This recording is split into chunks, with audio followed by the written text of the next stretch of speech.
You know this image if you watched my beginner perspective class for visual storytelling, and today we're expanding on the concepts and covering pace. If you don't know what pace is in relation to narratives, it's basically the timing and movement at which your story goes along. The following is an accumulation of my personal experience to nail storytelling beats in the ways that my favorite authors and graphic novelists have.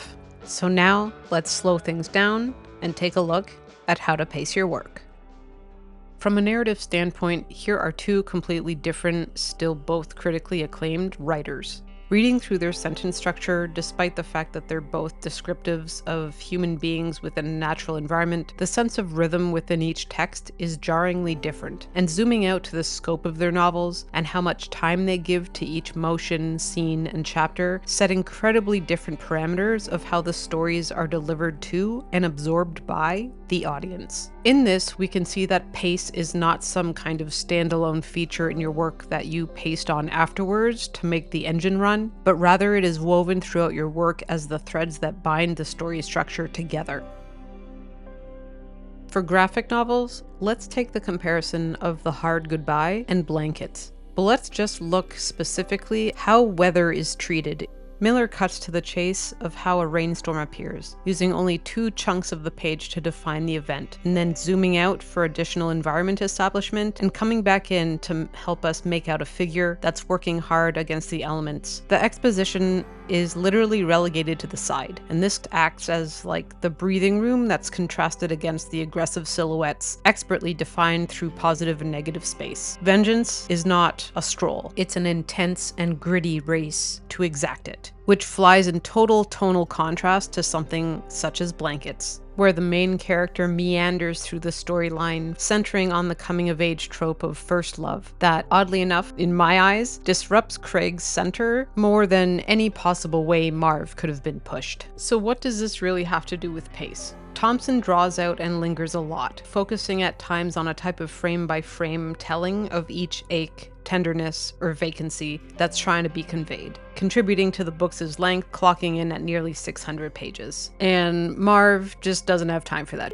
And that's okay. The brutal terrain of Sin City is embodied by its breakneck, choppy, decisive pace that, if exchanged with Blankets, may fully cut out Thompson's vision of how to communicate love that accumulates through those small moments and the slow time that is just day-to-day life that eventually amounts to big decisions. Within my own comic work, I've always relied heavily on the pace of the dialogue to inform visual content rather than the other way around.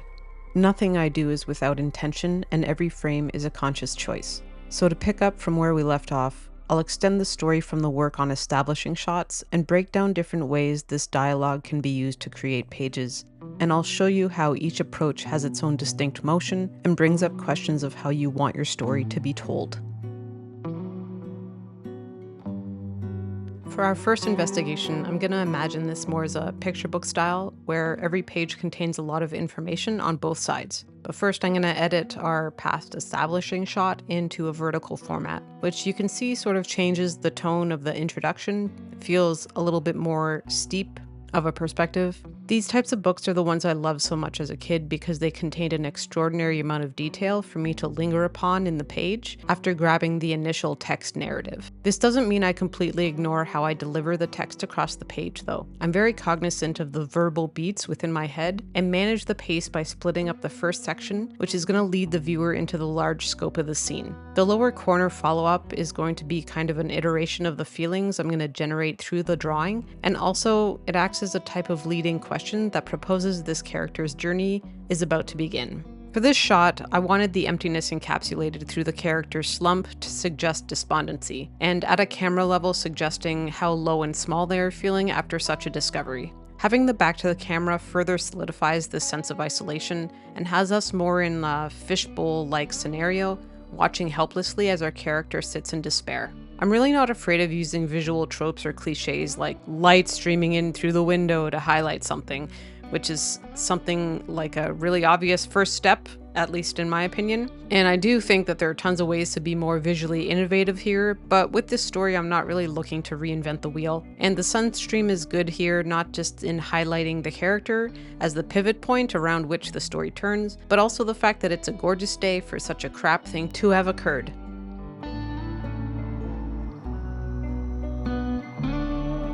Now we'll look at how I split up the dialogue to protract time in a way that starts to fill and build up the story through frame creation. First, I address the text as a generalization. Then, within that, I analyze each line and question about what I'm trying to impart. Which words or sentences hold more impact potential, and subtext is one of the most important things for me to address in furthering my visuals. And lastly, I question what does the remainder of the dialogue lead into, so I can hopefully capture the sense of time moving and emotions building. I'm going to give myself the constraint of 3 panels, one for each line of dialogue, which is a clear-cut way to organize the pacing, but there's still a lot of things to be considered on how I relay the entire scene without making it feel rushed or choppy. First, I think of the section within an environmental context, and here's where I start to think of how I can visually represent or bolster the story's action through symbols and metaphors. And to be cheesy and obvious, stories are like an onion. All parts equal a sum. And personally, I feel the environment nests under the whole, and then character is nested under environment, becoming a bit more complex with the added element of psychology, both from within and in external reaction to the environment. This is another fun part where I can contrast or melt the character into the setting, giving clues to their nature and foreshadow how that may help or hinder them on their journey.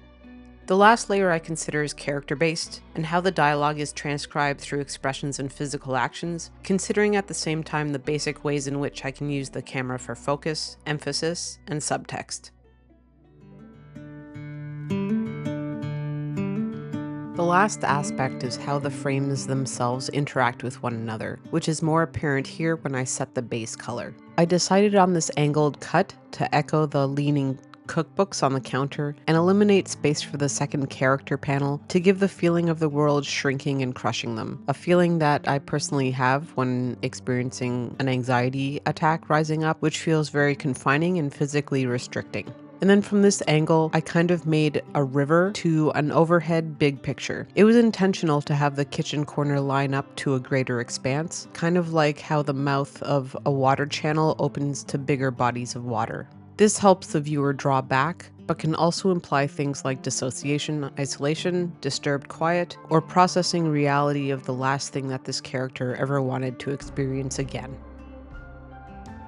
So the one thing I haven't really mentioned as I tried to break this all down step by step is that I keep the text and synopsis as a kind of exterior element that doesn't actually mean much. It provides information and structure for beats, but on its own I treat it more like an outline or a pitch. Because like I said in the beginning, pace is not something you overlay, but is baked into the work through selection and deep consideration. And all these elements are part of the storytelling engine that are firing on all cylinders as I make my way through my own work. So from there, I needed to create an avenue of a different timeline before my character was interrupted and rushing back to the house.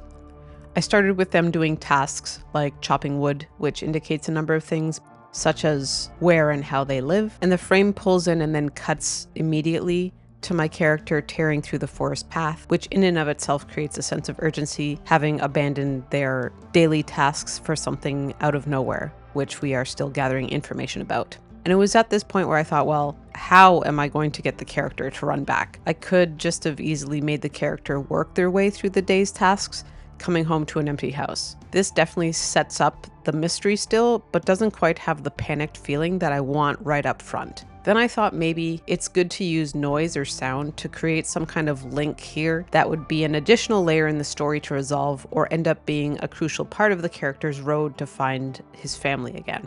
So I made a note of that up in the top establishing shot too, so that it continues to build on the questions I'm laying out for the audience to eventually find.